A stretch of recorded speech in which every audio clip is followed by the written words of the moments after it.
Assalamualaikum warahmatullahi wabarakatuh. Meninggalkan tahun 2022, di tengah masih belum tuntasnya penanganan wabah COVID-19 dan ketegangan geopolitik global, perang Ukraina vs Rusia yang membawa pada kenaikan harga-harga komoditas energi dan membawa pada inflasi global. Alhamdulillah, sejumlah prestasi ekonomi Indonesia telah diukir.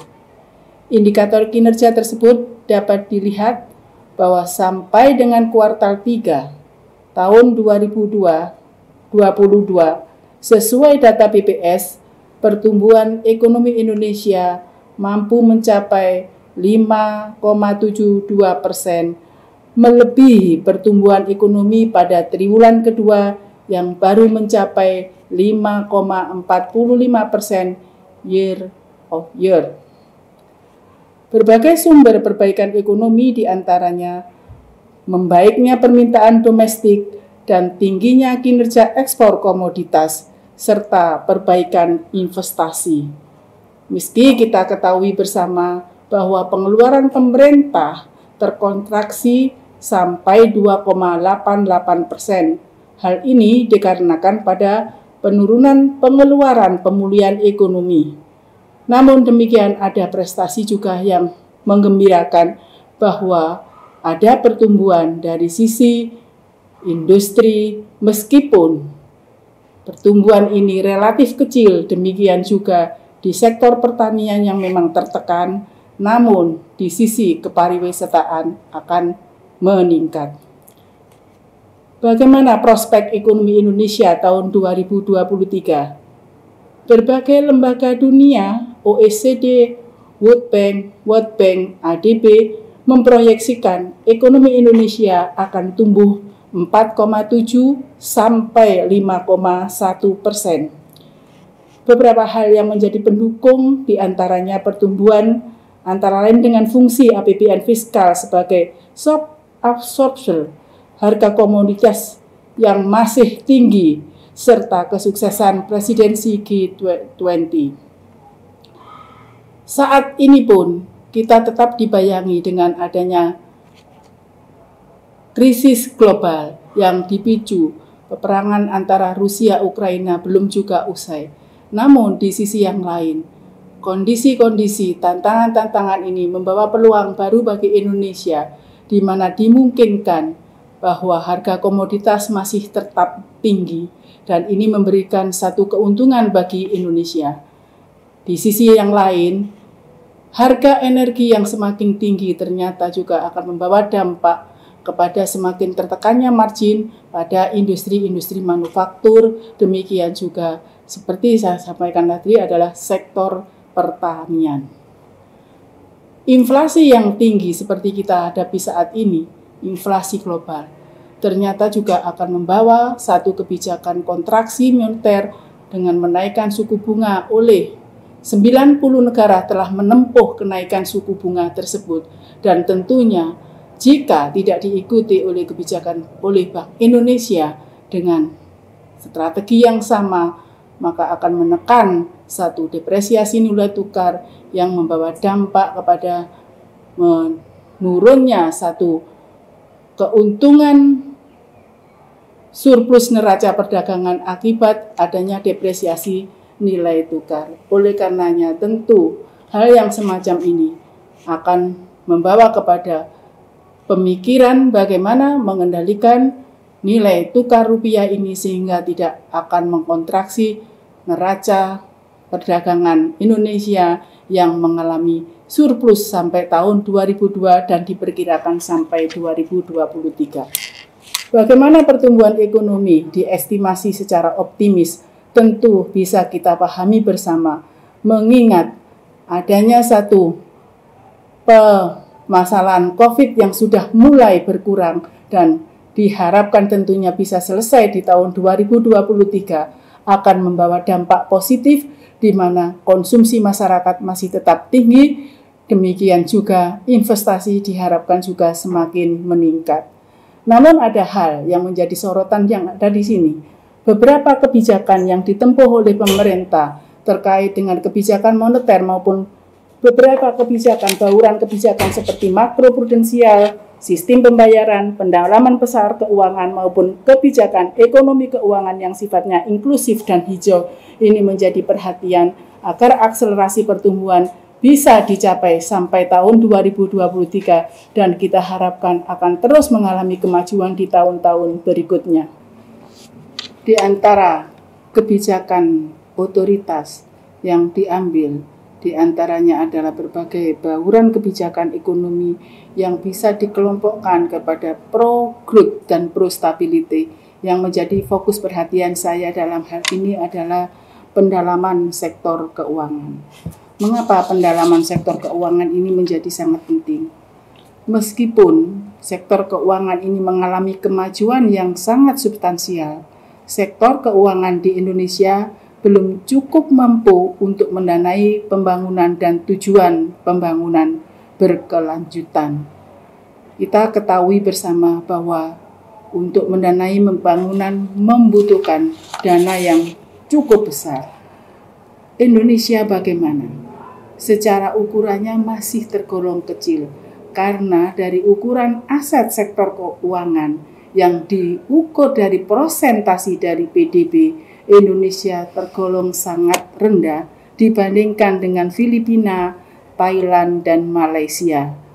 Aset sektor keuangan hanya 77% PDB, sementara Filipina maupun Thailand telah mencapai secara berturut-turut 121%, 259%, bahkan Malaysia telah mencapai 284%. Dilihat dari sisi kepemilikan rekening di lembaga keuangan, ternyata 95 juta orang dewasa di Indonesia dari kelompok termiskin tidak memiliki rekening di lembaga keuangan. Di sisi yang lain, meskipun sektor keuangan ini mengalami kemajuan secara substansial, sektor keuangan Indonesia belum cukup mampu mendanai kebutuhan pembangunan secara berkelanjutan, mengingat indikatornya adalah tergolong mahal, di mana margin bunga bersihnya sangat-sangat tinggi dan satu kelompok dengan Brasil, Meksiko, Brunei, dan Kamboja. Sementara negara-negara lain seperti Jepang, Korea, Singapura, bahkan India ataupun Vietnam dan Filipina, suku bunganya atau net interest marginnya hanya mencapai kisaran antara 1% sampai 3%, sementara Indonesia hampir mencapai 5%. Demikian juga kredit yang disalurkan untuk persentase PDB, Indonesia juga menduduki tempat terendah di mana 50% PDB saja yang bisa dinikmati oleh masyarakat. Tentu ini menjadikan satu perhatian karena negara-negara lain seperti Singapura, Malaysia, Kamboja, bahkan Vietnam ataupun negara-negara maju yang lain, maka persentase kredit atas PDB telah mencapai jauh di atas 50% atau kisaran 100 sampai 200%. Di sisi yang lain, kita juga melihat seperti saya sampaikan tadi, meskipun investasi mengalami pertumbuhan yang positif, namun masih perlu adanya perhatian yang besar karena Indonesia ini masih mendapatkan kepercayaan investor institusi hanya mencapai 20%, sementara Malaysia maupun Singapura sudah mencapai 80% dan 120% PDB. Demikian juga perhatian ini perlu kita fokuskan kepada bagaimana rezeki atau keberkahan harga komoditas yang tinggi ternyata harus tergerus gara-gara adanya depresiasi nilai tukar akibat krisis global di mana bank sentral negara-negara maju ataupun 90 negara yang lain telah meningkatkan suku bunganya, dan ini akan membawa dampak kepada capital outflow. Bagaimana peluang dari pendalaman sektor keuangan di Indonesia? Maka pembuat kebijakan Indonesia telah memiliki berbagai peluang untuk memperdalam keuangan tersebut. Bagaimana memperluasnya? Tentu kita melihat yang pertama adalah perluasan sumber pendanaan untuk sektor keuangan. Perluasan sumber pendanaan untuk sektor keuangan atau dari sisi permintaan ini bisa memperluas akses layanan keuangan digital, memperluas investor institusi. Demikian juga bagaimana kita mengekspan satu pembiayaan pada segmen-segmen yang belum terlayani. Ada produk layanan untuk individu, UMKM maupun pasar keuangan hijau. Nah, ini tentu membutuhkan perhatian. Demikian juga tidak cukup untuk memobilisasi sumber daya, namun juga penting untuk mengalokasikannya secara efisien. Alokasi sumber daya yang efisien di sektor keuangan membutuhkan syarat. Yang pertama adalah adanya satu persaingan yang sehat, kemudian infrastruktur keuangan, serta didukung oleh keuangan digital. Kemudian yang terakhir, tentu stabilitas sektor keuangan ini menjadi harapan kita bersama.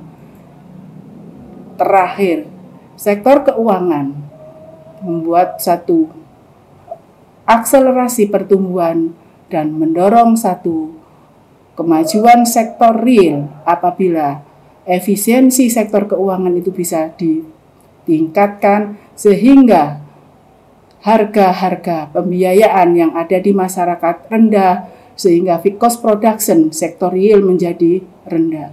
Masyarakat mudah untuk mendapatkan layanan keuangan, baik untuk membiayai sektor-sektor produktif maupun membiayai kebutuhan-kebutuhan konsumsi, sehingga kemajuan, kemampuan daya beli ataupun kemampuan untuk meningkatkan permintaan akan direspon oleh satu penawaran, dan pada akhirnya secara akselerasi akan membawa kemajuan baik dari sisi demand dan supply. Terima kasih. Saya kira apa yang saya sampaikan adalah harapan optimis bahwa Indonesia tahun 2023 tidak sama dengan negara lain. Memang terjadi perlambatan ekonomi akibat satu adanya inflasi global, tetapi kita semua optimis karena yang pertama, konsumsi masyarakat insya Allah akan terus tumbuh dengan adanya satu penanganan COVID yang efektif. Demikian juga investasi akan terus berkembang. Yang ketiga adalah komoditas yang membawa keberkahan bagi masyarakat Indonesia, sehingga krisis global, stagflasi insya Allah tidak terjadi di Indonesia. Terima kasih. Assalamualaikum warahmatullahi wabarakatuh.